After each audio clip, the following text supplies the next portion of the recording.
is earlier, that is called an unstyled. There's no fancy sheet metal. It doesn't, it's not all pretty. It's just function, strictly function. And Deere brought in Henry Dreyfuss to modernize the equipment, make it look a little bit better, and then start to sell it more when it looks a little fancier. But basically, that's how you start the tractor. You just crank this over. These all have their own personalities. They all like to have their chokes and their throttles set at different places. And basically, once you fix the choke to wherever you want it, the throttle to wherever you like it, you crank this over and it will start up. The later versions of the John Deeres had electric start because at that point batteries had become a little bit more reliable, but there's nothing worse than going out into your field. You park your tractor at the end of your field at night, you come back the next morning and your battery's dead. Batteries were not made to take bouncing through fields. Well, they do all day, they bounce through fields. So the electric start ones that are a little bit newer actually have an adapter that bolts onto the flywheel. You take your steering wheel off, put it in your flywheel with a little stub, and use your steering wheel to start the tractor if your battery was dead. What is this device on the side? This drum? Yeah. This is the belt pull. So today, modern tractors have PTOs, a shaft that spins off the back, off the front. Back in the day, these actually did have a PTO, but there were so few PTO items. The flat belt was the main driver. The flat belt came around from steam tractors because they did not have a PTO. They used a canvas belt, essentially, or a leather belt to drive threshers, the silage chopper, things like that would all be driven by a big flat belt. Different size belts for different operations. When we get around to the other side, I'll show you some of the flat belts we have here. Basically, it's a way to transfer power. And so, back in the day when there were steam tractors, you would not want your steam tractor next to your thresher because your steam tractor was burning wood, coal, hay, and putting out sparks, and you don't want that landing in your crop and in the hay pile. It turns into a big bonfire. And so they would put a flat belt 100 feet long between the tractor and the thresher to reduce the fire hazard.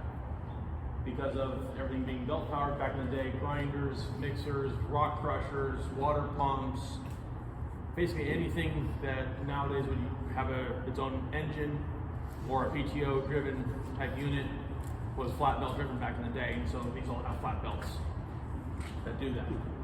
Even a lot of the farmhouse have it. Some tractors have it off the back end. It just depends on the design of the tractor.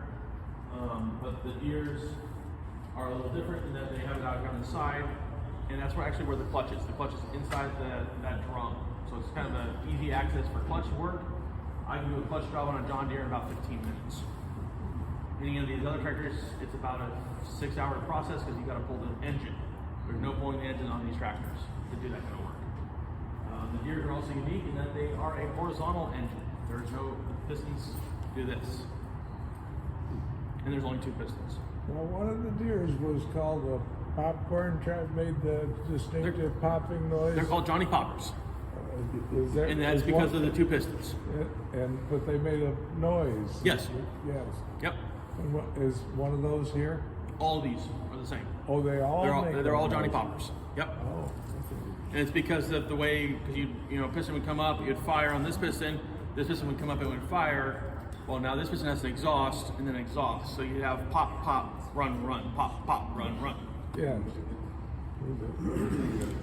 There's a polka song written about that. Oh, the green and red caps? No. So, because gas was expensive back in the day, they would often run on distillate, basically low-grade kerosene. They would start on gas, which was your 1-gallon tank. You'd bring your engine up to temp. You'd flip a lever right here on the dash, and which would then turn a valve right here, which would pull, instead of pulling from this tank, would pull from this tank. And while gas was, say, 15 cents a gallon, cheap these days, distillate was about 2 cents a gallon. And so you did lose a little bit of horsepower, about 10%, but the cost savings was significant.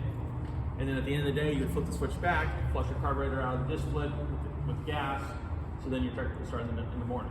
If you forget to flip it back in the morning, your engine's cold, your carburetor's full of distillate, it would not fire off. The engine had to be hot to do that. So most would have shutters that would cover the radiator to bring the tractors up to temp.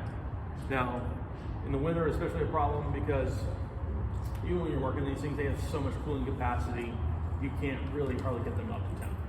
So they had the shutters that would you'd bring down, and you might even block 95% of the radiator just to keep the temperature up so you could burn the distillate. Nowadays, distillate's like $9 a gallon, gas is $5 a gallon. We just go straight gas.